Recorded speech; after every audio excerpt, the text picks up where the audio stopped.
Banana വെച്ചിട്ടൊരു recipe try ചെയ്യാം കേട്ടോ. റെസിപ്പി ഫ്രം ഡയറി ബൈ സുഫിയാന എന്ന് പറയുന്ന ആളുടെയാണ് കേട്ടോ. അപ്പം ഞാനിത് ഉണ്ടാക്കുന്ന ടൈമിൽ എൻ്റെ കൂടെ ഒരു കുട്ടി ഷെഫും കൂടിയുണ്ട്. അപ്പം ഇത് സിമ്പിൾ ആയിട്ടുള്ളൊരു ബനാന റെസിപ്പിയാണ് കേട്ടോ. അതിന് വേണ്ടിയിട്ട് ഞാനൊരു 1/2 കപ്പ് മൈദ, അതേപോലെ തന്നെ 2 സ്പൂണ് പഞ്ചസാര, പിന്നെ ഒരു എഗ്ഗ് കൂടി എടുത്തിട്ടുണ്ട്. പിന്നെ ആവശ്യത്തിന് പാലും കൂടി നമ്മളിതിൽ ആഡ് ചെയ്യുന്നുണ്ട് കേട്ടോ. പാല് ആഡ് ചെയ്തതിന് ശേഷം മിക്സിയിലിട്ടിട്ട് നന്നായിട്ടൊന്ന് അടിച്ചെടുക്കുക കേട്ടോ. പിന്നെ ഞാനിവിടെ പഴം റോസ്റ്റ് ചെയ്യാൻ വേണ്ടിയിട്ട് വീട്ടിലുണ്ടാക്കിയ നാടൻ നെയ്യാണ് കേട്ടോ യൂസ് ചെയ്യുന്നത്. നമ്മളിവിടെ അടുത്തൊക്കെ വാങ്ങാൻ കിട്ടും, അങ്ങനെ വാങ്ങിയതാണ് കേട്ടോ. നല്ല ഫ്ലേവറും നല്ല ടേസ്റ്റും തരുന്നുണ്ട്. പിന്നെ ആ ബീറ്റ് ചെയ്ത മാവ് നമ്മൾ ഇതിലോട്ട് ആഡ് ചെയ്യുക കേട്ടോ.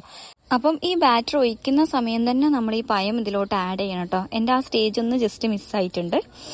അപ്പം അത്ര പെർഫെക്റ്റ് ആയിട്ട് ഈ പഴം അതിൽ നിന്നിട്ടുണ്ടായിരുന്നില്ല കേട്ടോ. പിന്നെ ഞാൻ എങ്ങനെയൊക്കെയോ അഡ്ജസ്റ്റ് ചെയ്തു. കുറച്ച് മുൻപ് തന്നെ ഇട്ട് കൊടുക്കുകയാണെന്നുണ്ടെങ്കിൽ ഈ മാവിൽ നല്ല രീതിയിൽ ഈ പഴം മുങ്ങി കിടക്കും. അപ്പം നല്ല പെർഫെക്റ്റ് ആയിട്ട് അതിൽ കിടക്കുന്നതുകൊണ്ട് തന്നെ നമ്മളിത് ഫ്രൈ ചെയ്തിട്ട് മറിച്ചിടുന്ന സമയത്ത് ഇതിന് പൊട്ടലോ കാര്യങ്ങളോ അങ്ങനെയൊന്നും വരില്ല.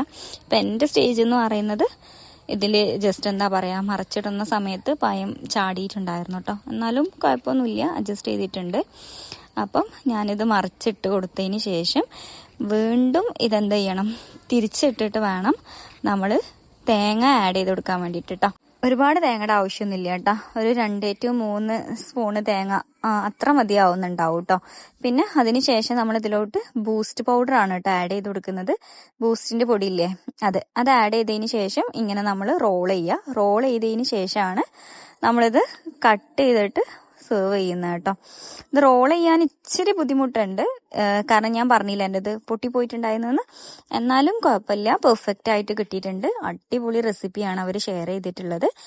അപ്പം ഇതിൻ്റെ എക്സാക്ട് റെസിപ്പി വേണമെന്നുണ്ടെങ്കിൽ അവരുടെ ചാനലൊന്ന് ചെക്ക് ചെയ്താൽ മതി, അതിനകത്ത് ഉണ്ടാവും. ഇപ്പം റീസെൻ്റ് ആയിട്ട് ആഡ് ചെയ്തതാണ് കേട്ടോ. എന്തായാലും ട്രൈ ചെയ്യുക, പെട്ടെന്ന് ചെയ്ത് തീർക്കാൻ പറ്റുന്ന ഒരു റെസിപ്പിയാണ് കേട്ടോ. നല്ല ടേസ്റ്റിയുമാണ്, ഹെൽത്തിയുമാണ്. ഹെൽത്തിയാണ് മീൻസ് ഞാനിതിൽ മൈദൻ്റെ കൂടെ ഗോതമ്പ് പൊടി കൂടി ആഡ് ചെയ്തിട്ടുണ്ട്. അപ്പം ഗസ്റ്റൊക്കെ വരുന്ന ടൈമിൽ നിങ്ങൾക്ക് പെട്ടെന്ന് റെഡിയാക്കി കൊടുക്കാൻ പറ്റുന്ന ഒരു ഐറ്റം തന്നെയാണ് കേട്ടോ.